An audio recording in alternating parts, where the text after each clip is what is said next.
नमस्कार, ज्ञानेश्वरीज रेसिपीमध्ये सर्वांचं खूप खूप मनापासून स्वागत आहे। आज आपण 10 ते 12 झेंडूच्या फुलांपासून घरगुती असं फरशी साफ करण्याचं लिक्विड बनवणार आहोत।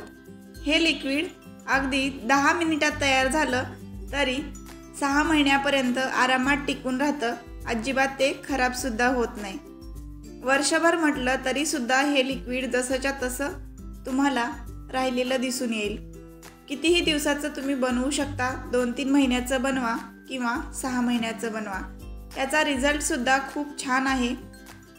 अर्ध झाकण 1 लिटर पाण्यामध्ये टाकून फरशी साफ केली तर अगदी तुम्हाला बाहेर लायझॉल किंवा अजून बऱ्याच प्रकारचे फरशीचे लिक्विड मिळतात, तर त्याच पद्धतीचा याचा सुद्धा रिझल्ट तुम्हाला मिळेल।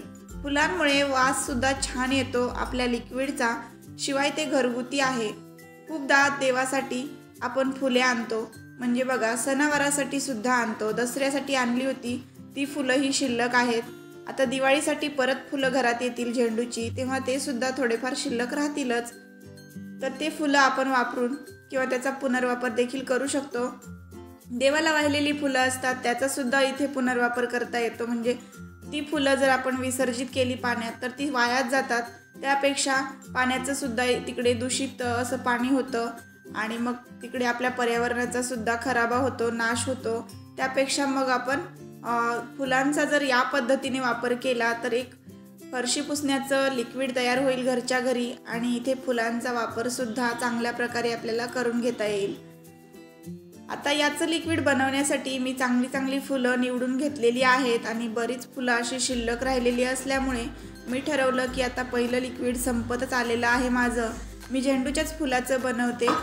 आपल्या आवडीनुसार किंवा आपल्या म्हणजे ऐपतीनुसार तुम्ही फुलं महागडे सुद्धा वापरू शकता, पण झेंडूची फुलं स्वस्त असतात आणि बऱ्याचदा ते घरात आणली जातात, त्यामुळे मग झेंडूच्याच फुलाचं मी पण नेहमी बनवते। तर इथे आता ही फुलं जी आहेत थोड्या अशा पाकळ्या करून घेते, मुठभर फुलं असतील तरी पुरेसे होतील। आता ओंजळभर घेतली आहेत मी, पण नंतर त्याचं बनवणार आहे आणि माझ्याकडे ऑलरेडी बनवलेलं सुद्धा लिक्विड आहे, त्यामुळे मी आता फुलांच्या पाकळ्या काढून घेते। 10 ते 12 फुलं मला लागणार आहेत। चांगले स्वच्छ फुलं घ्यायचे ज्यामध्ये खराबा नसेल, म्हणजे बघा थोडेसे सडलेले वगैरे फुले असतील तर ते घेऊ नका। चांगले फ्रेश ताजे असे फुलं असायला हवे, ज्याचा वास छान येईल। देठं काढायचे आहेत त्याची, यामध्ये देठं टाकायचे नाही, कारण पाकळ्यांमध्ये जास्ती सुगंध असतो, त्यामुळे पाकळ्याच घ्यायच्यात फक्त। आता तुम्ही म्हणाल वाळलेली फुलं चालतील का, तर नाही, आपल्याला ओल्या फुलांचंच हे लिक्विड बनवायचे, जेणेकरून जास्तीत जास्त सुगंध आपल्याला मिळतो। आणि जर फुलं वाळवत ठेवली तर त्याचा सुगंध कमी होतो, त्यामुळे अगदी फ्रेश ताजी फुलं घ्यायची आहेत आणि ताज्या फुलांच्या ह्या पाकळ्या घ्यायच्या आहेत। देवाला वाहिलेली फुलं असतील तर दुसऱ्या दिवशी त्याचा वापर करता येतो, किंवा तुम्ही फोटो असतात, देवाचे फ्रेम असतात, त्याला हार वगैरे बनवले असतील, घराला हार बनवले असतील, त्याचा पण पुन्हा एकदा वापर करता येतो। अशा प्रकारे जर ताज्याच फुलांचं तुम्हाला लिक्विड ठेवायचं असेल बनवून, तर 2-3 दिवस झाल्यानंतर किंवा दुसऱ्याच दिवशी फुलांचा हार सुकल्यासारखा दिसतो बघा, आपण जर एखाद्या फोटोला घातला तर, किंवा आठवडाभरानंतर आपण तो काढतो, त्यावेळी सुद्धा करता येईल तुम्हाला हे लिक्विड। फार जास्त सुकलेला नसतो हार तेव्हा। आणि इथे पाणी वापरायचं आपल्याला थोडंसं। पाकळ्या घेतल्या मी ओंजळभर, म्हणजे झेंडूच्या फुलांच्या पाकळ्या काढल्या की त्या ओंजळभर झाल्या पाहिजेत एवढ्या घ्यायच्या, आणि त्यामध्ये आता मी पाणी टाकले। 1 ग्लास पाणी घ्यायचं, त्यातलं अर्धा ग्लास टाकायचे मिक्सरच्या भांड्यात, आणि पाकळ्यासुद्धा फुलांच्या भरून घ्यायच्या मिक्सरच्या भांड्यात, आणि हे एकदम मिक्सरला छान बारीकसर असं वाटून घ्यायचे। याची पेस्ट आपोआप तयार होते बघा मिक्सरला फिरवलं की। आणि छोटं भांडं मिक्सरचं वापरायचं, त्यामध्ये भरपूर आपलं पाणीही थोडं टाकून वाटता येतं आणि बारीकसुद्धा होतं खूप लवकर, म्हणून मिक्सरचं छोटं भांडंच वापरायचं। आणि त्यामध्ये पेस्ट तयार झाली की पुन्हा आपण राहिलेल्या पाकळ्या यामध्ये टाकायच्या। आता सगळ्यात चांगली गोष्ट म्हणजे यामध्ये अशी आहे की झेंडूच्याच फुलाचं तर झेंडूच्या फुलाचा पण छान वास येतो। बऱ्याचदा ही फुलं वाया देखील जातात। आता दिवाळीत भरपूर फुलं आणलेली असतात, डेकोरेशनला वापरतो, माळा बनवतो किंवा अजून दरवाजांना वगैरे हार वगैरे बनवतो, पण तरीही थोडेफार फुलं शिल्लक राहतातच. मग त्या फुलांचं हे लिक्विड बनवून ठेवू शकतो आपण. रांगोळीसाठी जर फुलं वापरले असतील, फुलांची रांगोळी काढायसाठी, तर ते पण फुलं फेकून न देता त्याचा वापर पुन्हा असा दुसऱ्या दिवशी केला, लिक्विड बनवून ठेवलं तर फुलं वापरात येतात. आणि जर तुमच्याकडे गुलाबाची फुलं असतील, शेवंतीची असतील तरीही चालेल. फुलं कोणत्याही प्रकारची असू द्या, लिक्विड छानच होईल, एकाच मस्त फ्लेवरचं होईल. सगळी फुलं मिक्स करून सुद्धा करू शकता. यामध्ये तुम्ही गुलाबाची थोडीशी, अजून दुसरी कोणती थोडीशी टाकली ना फुलं, तरीसुद्धा लिक्विड खूप छान होणार आहे. हे मिक्सरला फिरवल्यानंतर ना ह्याची पेस्ट चांगली बारीक करून घ्यायची आणि मग एका चहाच्या चाळणीने याला असं गाळून घ्यायचं.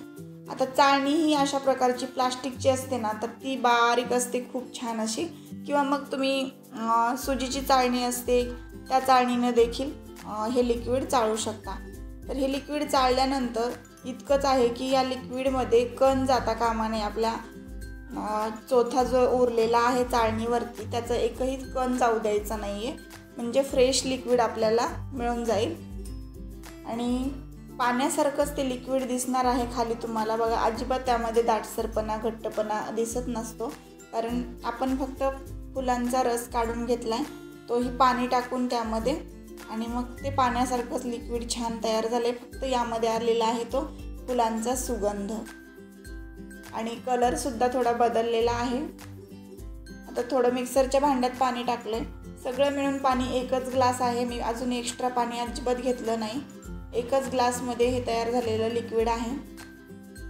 एका ग्लाससाठी लागणारं मेजरमेंट मी तुम्हाला साहित्याचं देखील सांगणार आहे. यामध्ये अजून कोणकोणतं साहित्य वापरायचं आहे ते, आणि माझा व्हिडिओ तुम्ही कुठल्या गावातून आणि कुठल्या शहरातून बघताय ते मला कमेंट बॉक्समध्ये नक्की कळवा.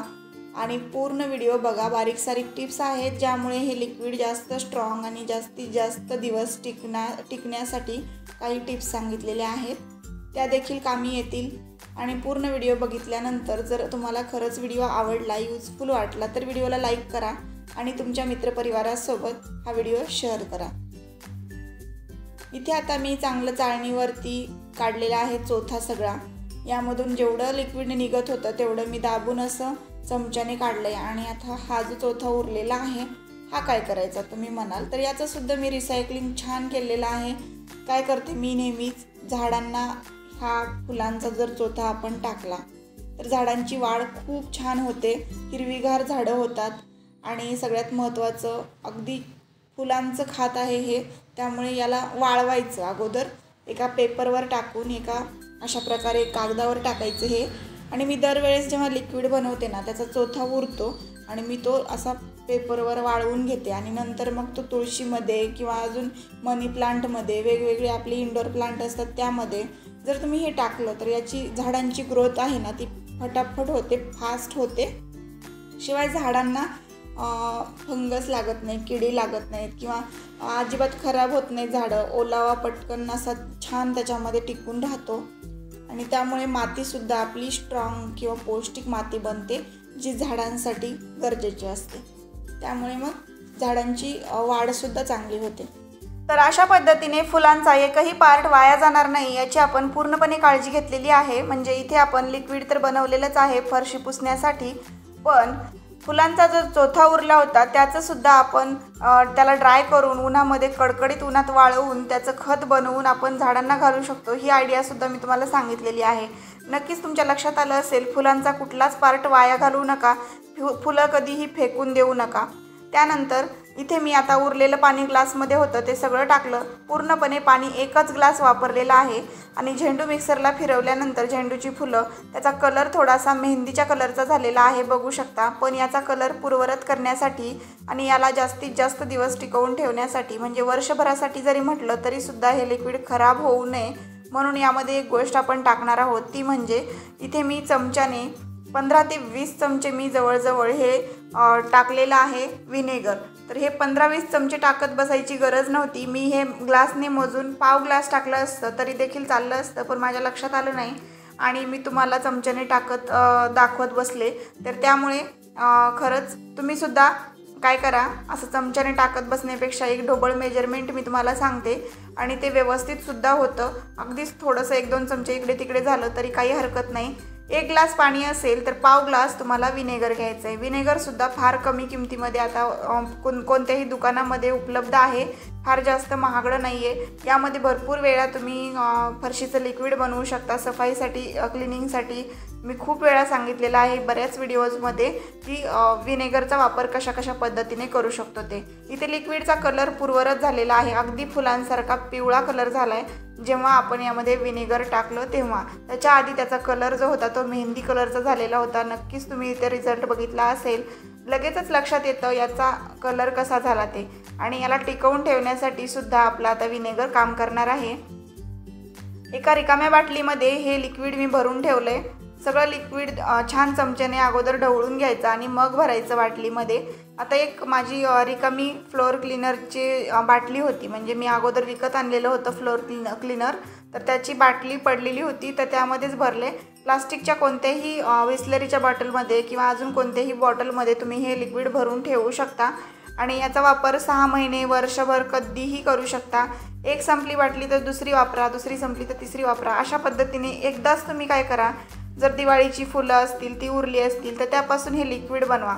खूप वेळा आपण रांगोळी फुलांची काढतो आणि ते फुलं नंतर वाया जातात, किंवा घरामध्ये देवाला फुलं वाहतो, ती सुद्धा फुलं आपण निर्माल्य म्हणून एखाद्या नदीमध्ये विसर्जन करतो त्याचं, किंवा टाकून देतो, विसर्जित करतो। तर तसं न करता आपण जर त्याचा फ्लोअर क्लीनरसाठी वापर केला तर इथे आपलं एक लिक्विड तयार होईल। पैशांची तर खूप बचत होईल। दर महिन्याला आपल्याला भरपूर फ्लोअर क्लीनरसाठी पैसे खर्च करावे लागतात, तर तसं न करता आपण घरच्या घरी जर बनवून हे ठेवलं तर आपल्याला आनंद देखील मिळतो, आपण स्वतः बनवलेला आहे म्हणून। फुलांचा सुगंध यामध्ये पसरत राहतो, घरभर पसरतो। आणि सगळ्यात महत्त्वाचं विनेगर आहे तर स्वच्छता तर होणारच। विनेगरच्या पुढे अजून काहीही नाही घरगुती उपायामध्ये, की क्लिनिंगसाठी काय वापरलं जातं हे माहीत नसेल तर नक्कीच विनेगर वापरून बघा, खूप छान क्लिनिंग होते। फरशी तुम्हाला साफ करून दाखवली मी, रिझल्ट तुमच्या समोर होता। अगदी काळ्या रेषा ओढल्या होत्या माझ्या मुलांनी, तर त्या पूर्ण निघून गेल्या स्वच्छ केल्यानंतर। नक्कीच तुम्हाला हा आजचा व्हिडिओ युजफुल वाटला असेल, थोडासा जरी आवडला असेल तर व्हिडिओला लाईक करा, शेअर करा, कमेंट करा आणि चॅनलला सबस्क्राईब नक्की करा। व्हिडिओ कुठून बघताय, कुठल्या गावातून आणि कुठल्या शहरातून हे मला कमेंट बॉक्समध्ये नक्की सांगा।